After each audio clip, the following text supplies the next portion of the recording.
இனிமேல் கல்வி கட்டணம் உங்களுக்கு ஒரு பெரிய சுமையாக இருக்காது. ஏன்னா தமிழ்நாடு அரசாங்கம் உங்களுக்காகவே ஒரு புதிய திட்டத்தை கொண்டு வந்திருக்காங்க.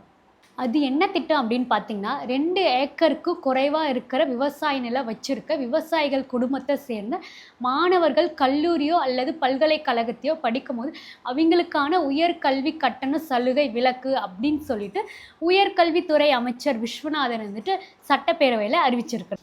அதே மாரி யாருக்கெல்லாம் இந்த சலுகைலாம் வழங்கப்படணும், இதில ஒரு 3 ரூல்ஸ் கண்டிப்பா சொல்றாங்க. என்னென்ன ரூல்ஸ் அப்படின்னு பார்த்தீங்கன்னா, ஃபர்ஸ்ட்டு ரூல்ஸ் வந்து கண்டிப்பா வந்து அவைங்க வந்து விவசாய குடும்பத்தை சேர்ந்த மாணவர்களா இருக்கணும். 2வது விஷயம் 2 ஏக்கருக்கு குறைவான விவசாய நிலத்த வச்சிருக்கணும். 3வது வந்து அரசு கல்லூரி இல்லைன்னா அரசு பல்கலைக்கழகத்தில படிக்கிற மாணவர்களா இருக்கணும். ஸோ இந்த 3 நிபந்தனைகளும் ரொம்ப முக்கியம் அப்படின்னு சொல்லி அறிவிச்சிருக்காங்க. ஏன்னா விவசாய குடும்பத்தில் பிறந்த மாணவர்களுக்கு கல்வி கட்டணம் ஒரு சுமையா இருக்கக்கூடாது அப்படிங்கிறதுக்காக இந்த திட்டத்தை கொண்டு வந்திருக்காங்க. அதனால விவசாய குடும்பத்தில் இருக்கிற மாணவர்கள் மற்றும் பெற்றோர்கள் இந்த தகவலை கண்டிப்பா தெரிஞ்சு வச்சுக்கோங்க.